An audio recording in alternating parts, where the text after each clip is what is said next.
Dengan langkah besar Lisa maju, mendekat ke arah Erik. Memaksa pria itu berdiri dengan menarik kerah kemeja yang Erik kenakan. Erik benar-benar berdiri, tapi dia kesal dengan tingkah laku Lisa. "Apa yang kau lakukan?" protes Jalang yang tadi mencium pipi Erik. Karena kekesalan Lisa pada wanita itu belum tuntas, bahkan belum juga terlampiaskan, Lisa langsung melotot tajam pada Jalang yang ikut berdiri dan mau memarahi Lisa. Dia menarik paksa tangan Lisa yang masih memegang kerah baju Erik. Namun, pegangan Lisa pun semakin mengerat. "Lepaskan!" bentak Jalang itu, bibir merah meronanya yang bergerak-gerak memuakkan bagi Lisa. Mata tajamnya menatap Lisa dari atas ke bawah. "Cekak! Kau yang lepaskan! Dia suamiku!" bentak Lisa tidak kalah ngotot. "Sejak kapan Tuan Erik menikah?" "Hei wanita, kau jangan suka mengarang-ngarang cerita, ya? Jangan sementang kau menyukai Tuan Erik, dan tadi Tuan Erik sempat mengatakan mau menceraikanmu, bukan berarti kalian sudah menikah, bukan?" sentak wanita Jalang itu, menunjuk-nunjuk dada Lisa dengan jarinya. "Tuan Erik sedang mabuk, wajar kalau dia berbicara ngelantur," bentak wanita Jalang itu lagi, tersenyum sinis karena berhasil menyulut emosi Lisa. "Apa katamu?" Lisa mendorong tubuh wanita Jalang itu sampai terjatuh. Merasa tidak terima, wanita Jalang itu segera berdiri dan memeluk lengan Erik. Mengadu dengan suara yang manja dan penuh kelembutan. Berbeda dengan saat bertengkar dengan Lisa tadi. "Tuan, lihatlah dia. Dia mendorongku hanya karena ingin memiliki Anda seorang diri," adunya. Lisa semakin geram. Tidak segan dia menunjukkan kegarangannya. Dia memisahkan wanita Jalang itu dengan suaminya, kemudian memberikan sebuah tamparan telak yang begitu kuat. Plak! Au! Pekikan wanita itu kembali menyita perhatian semua orang. Banyak teman-teman Lisa yang mengerubunginya untuk mencoba memisahkan. "Lisa, sabar. Jangan seperti itu. Jangan buat keributan, nanti kamu ditegur atasan. Bahkan, bisa saja kamu dikeluarkan dari sini," ucap rekan kerja Lisa berusaha meredam emosi Lisa yang sedang menggebu. "Dia suamiku. Kenapa aku tidak boleh bersikeras untuk mengambil hakku? Tidak ada satupun orang yang boleh mengambilnya dariku," ucap Lisa lantang. "Cukup. Jangan banyak membual. Lisa, aku menal." Belum sempat Erik menyelesaikan ucapannya, Lisa menarik kerah baju Erik dan mengecup lembut bibir pria itu. Di depan banyak orang dia menyatakan kepemilikannya melalui ucapan dan juga tindakan. "Lisa, kamu benar-benar sudah menikah dengan Tuan Erik?" tanya rekan Lisa, menutup mulutnya yang menganga. "Rasanya memang sangat mustahil." "Ya, dia memang suamiku. Jadi, aku tidak akan membiarkan Jalang manapun berusaha untuk mengambil suamiku," ucap Lisa sambil menatap tajam Jalang yang tengah terduduk dengan wajah menunduk setelah mendengar pengakuan Lisa. Saat mata Lisa tertuju pada Patra, pria itu segera menyimpan ponsel genggamnya ke dalam saku. Kemudian, dia tersenyum samar. "Untung saja aku sudah mendapatkan rekamannya. Besok aku akan memperlihatkan pada Erik. Dia pasti kesenangan bukan main," gumam Patra.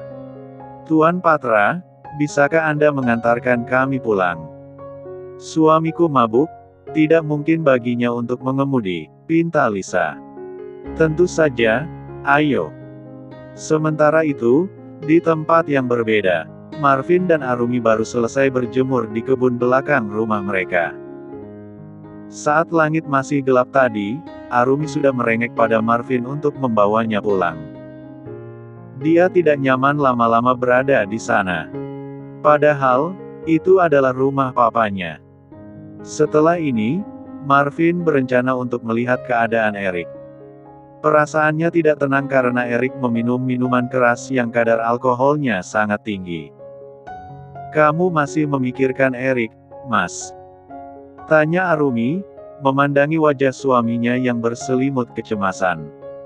Marvin yang sedang merangkul Arumi segera mengangguk mengiyakan. Setelah ini aku pergi menjenguk Erik, ya. Kamu tidur saja, sayang. Semalaman kamu tidak nyenyak, ucap Marvin, mengelus rambut panjang istrinya yang lurus. Aku mau ikut, Mas. Arumi kembali merengek. Lagi pula, aku juga sudah lama tidak bertemu dengan Lisa, ucap Arumi. Lain kali saja, ya, sayang. Aku juga tidak lama kok. Cuma mau melihat keadaannya sebentar saja, habis itu pulang, ucap Marvin. Dia kasihan dengan wajah sayu Arumi yang terlihat lelah karena kurang tidur. Lebih baik kamu istirahat di rumah saja. Baby juga membutuhkan istirahat, sayang. Marvin kembali membujuk. Baiklah, Mas. Tapi, jangan lupa bawakan aku buah bengkuang, ya. Aku maunya yang segar dan besar-besar, Mas, pinta Arumi, tersenyum menampakkan sederet giginya. Baik.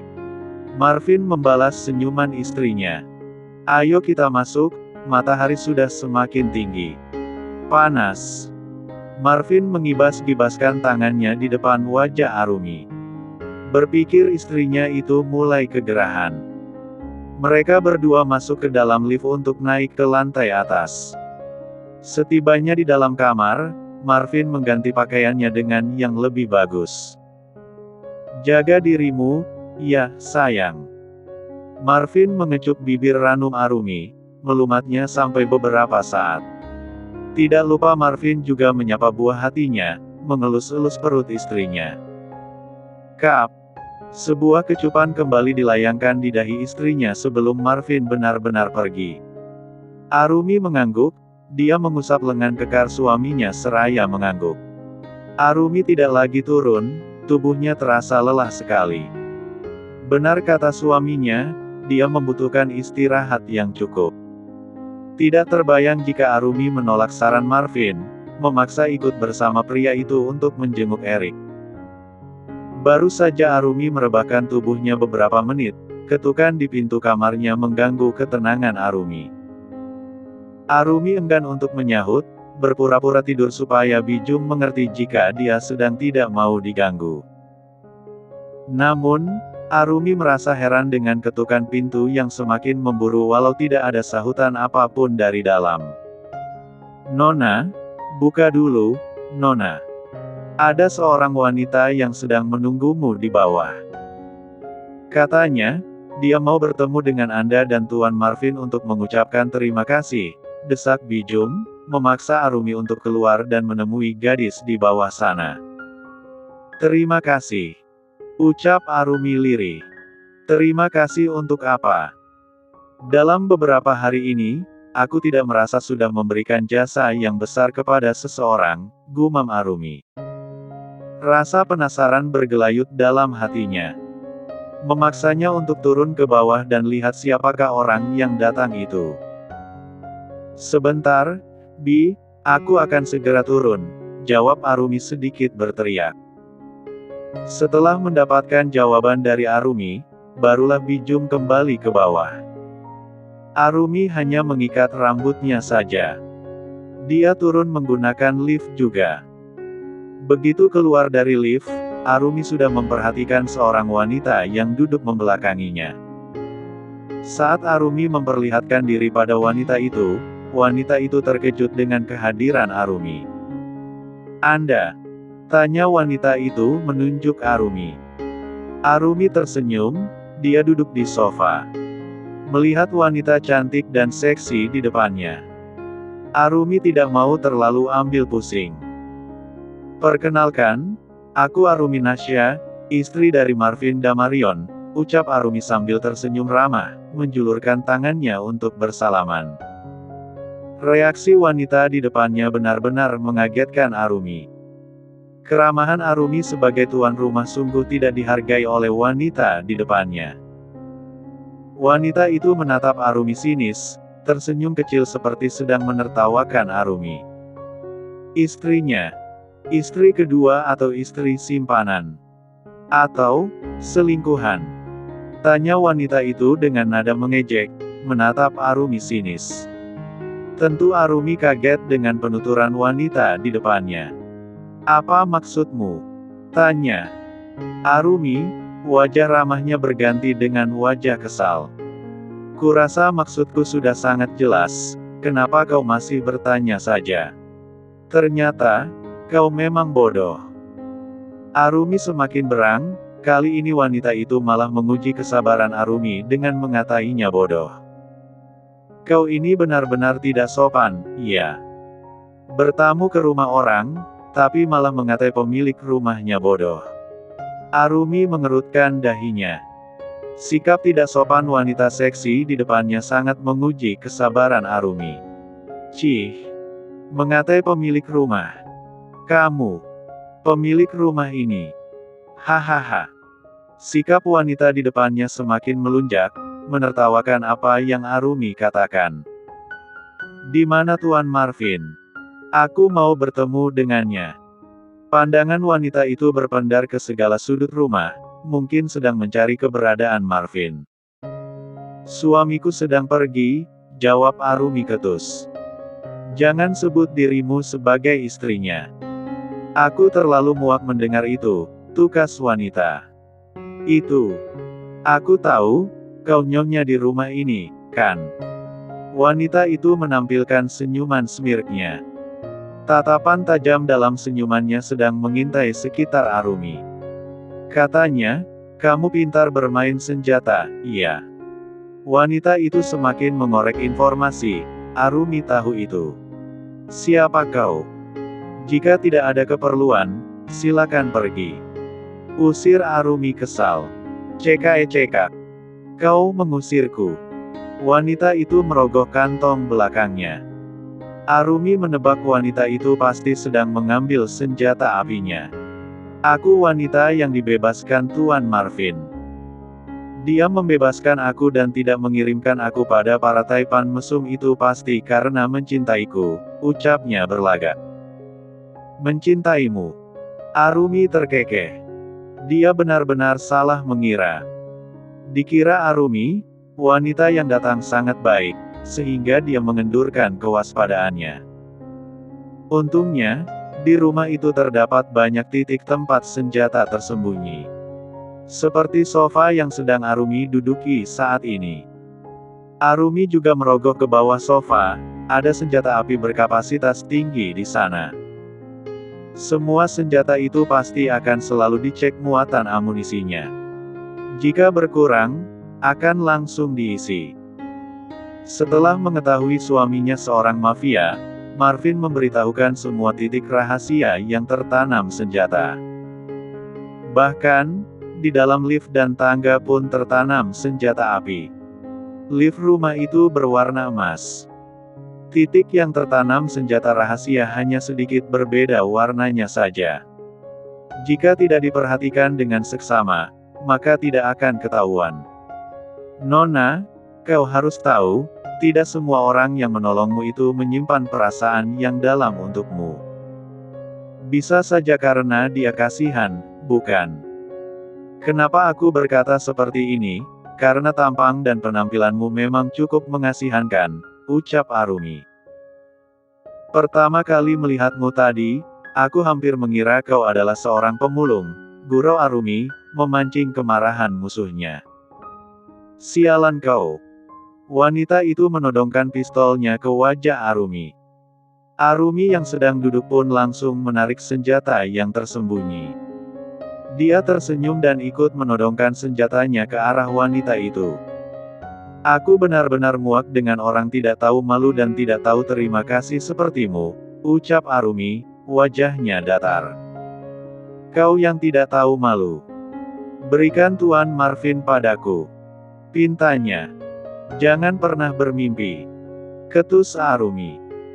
Jika aku tidak bisa meminta baik-baik, maka aku akan membunuh penghalang seperti kamu ini, ucap wanita itu. Bersiap menarik pelatuknya. Dor. Mata Arumi terbelalak, dia melihat genangan darah yang sudah membanjiri lantai. Mendengar suara tembakan yang menggema, para maid keluar. Mereka sama-sama berteriak histeris. Nyonya Arumi. Tubuh wanita di depan Arumi perlahan tumbang sambil mengerang kesakitan. Dia memegangi dada kirinya yang ditembus 2 peluru sampai mengeluarkan darah yang sangat banyak. Arumi masih terpaku, melihat wanita itu kesakitan bukan hal yang baik baginya. Arumi pusing, pandangannya mulai berkunang.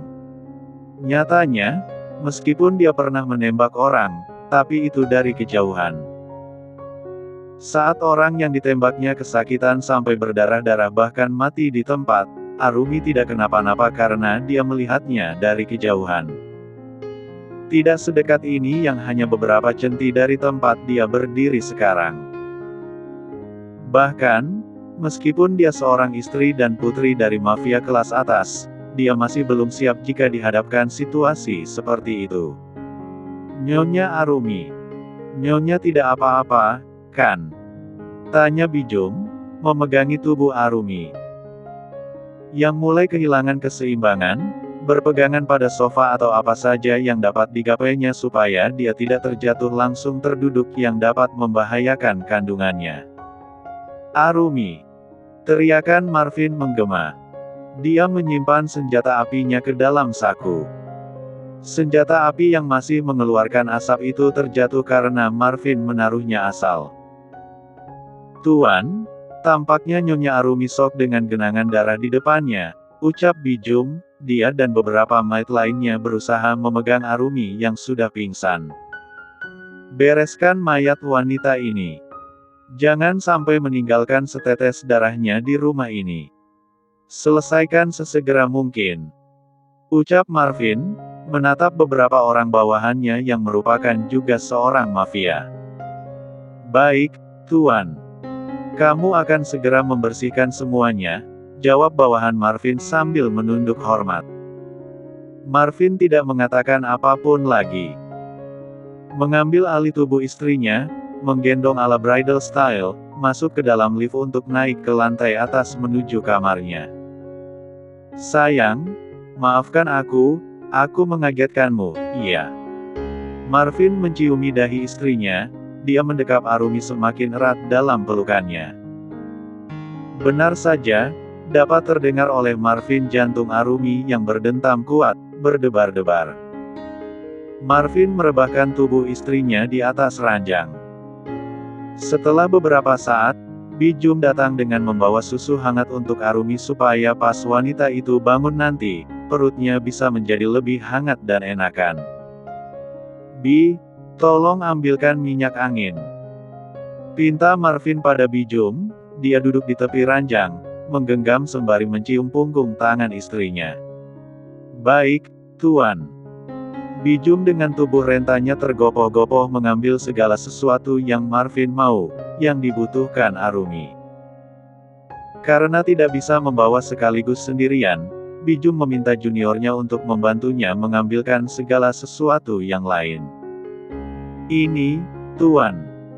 Bijum meletakkan minyak angin dan wadah air hangat untuk membasuh kaki Arumi. Walaupun terlihat biasa saja, jantung Marvin sedang berdetak kencang. Dia takut terjadi sesuatu yang membahayakan Arumi dan juga buah hatinya. Marvin mengoleskan minyak angin di hidung Arumi, sedangkan Bijum memijat telapak kaki Arumi. Dalam hati mereka masing-masing, mengharap Arumi akan segera siuman. Benar saja, 3 menit berlalu, Arumi terbangun dari pingsannya. Wanita itu masih tampak shock. Pandangannya berpendar ke segala sudut penjuru seperti sedang mencari sesuatu. Ya, Arumi sedang mencari keberadaan mayat bersimbah darah wanita itu. Mas, kamu. Arumi kaget melihat Marvin berada tepat di depannya. Tuan, saya permisi. Jika membutuhkan saya, panggil saja, iya. Nyonya, jangan lupa minum susunya supaya bisa tambah semangat dan stamina, ucap Bijum sambil tersenyum. Terima kasih, Bi. Arumi tersenyum pada maitnya itu. Setelah Bijum keluar dari kamarnya, Arumi menatap Marvin yang masih memijat-mijat tangannya. "Mas, tadi ada wanita yang datang ke sini. Dia datang karena mencarimu. Tapi, tiba-tiba dia mengeluarkan senjatanya dan menodongkan pistol padaku. Namun, tiba-tiba saja dia malah tertembak. Aku tidak tahu siapa yang menem." Marvin tidak membiarkan Arumi untuk menuntaskan ucapannya. Dia meletakkan jari telunjuknya di bibir istrinya itu, menghentikan Arumi berbicara. Karena dia sangat tahu penyebab Arumi pingsan pasti karena melihat genangan darah itu. Dan, jika dia kembali membicarakan lagi, otomatis pasti akan kembali mengingat kejadian tadi. Membicarakan hal tadi saja sudah cukup membuat Arumi merasa mual. "Jangan lagi membahas hal ini, Rumi. Jika kamu penasaran siapa yang menembaknya, aku yang menembaknya," ucap Marvin mengakui. "Kamu?" Arumi merasa tidak percaya. Saat itu Marvin berpamitan pergi menjenguk Erik, sahabatnya. Lalu, bagaimana mungkin bisa kembali pulang secepat itu? "Ya, kamu pasti bertanya-tanya kenapa aku bisa berada di rumah dalam keadaan genting, kan?" Marvin menggenggam hangat tangan istrinya. "Itu karena aku memiliki feeling yang kuat terhadapmu. Pasangan yang saling mencintai pasti memiliki keterikatan batin. Aku memiliki firasat buruk dan terus-menerus memikirkanmu. Tanpa pikir panjang, aku langsung putar balik. Ternyata, dugaanku benar adanya," ujar Marvin. Seketika, wajah Arumi memerah dan menjadi datar. Dia menarik paksa tangannya yang masih digenggam oleh Marvin, suaminya. Arumi buang muka, tiba-tiba perasaan kesal bercampur marah tumbuh dalam hatinya. Arumi tahu jelas, mengapa perasaan itu bisa muncul. "Kenapa, sayang? Apakah ada yang tidak nyaman?" tanya Marvin, meraih tangan Arumi lagi dan berusaha menggenggamnya, tapi reaksi wanita itu masih sama. Ketus dan tidak ingin disentuh oleh suaminya. "Kamu kenapa?" Marvin heran, beberapa detik yang lalu hubungan mereka masih cukup baik. Lantas, mengapa sekarang istrinya itu berubah sampai sebegitunya? Apakah karena hormon kehamilan makanya dia tiba-tiba membenciku? Apa yang harus aku lakukan? Membiarkannya saja atau membujuknya? Takutnya, jika aku membujuknya, dia akan semakin ilfil denganku karena mau sendiri dulu, batin Marvin, menghela nafas panjang karena kebingungan cara menyikapi sikap Arumi saat ini. Bagaimana tidak bingung? Ini pertama kali bagi Marvin berhubungan langsung dengan ibu hamil, istrinya sendiri pula. "Ya sudah, kamu istirahat saja, sayang." Marvin menarik selimut, menutupi tubuh Arumi sampai sebatas perut. Belum sampai selimut itu menutupi tubuh Arumi, wanita itu menendang selimut itu sampai teronggok ke lantai. Marvin mematung, dia cukup kaget dengan reaksi kasar Arumi.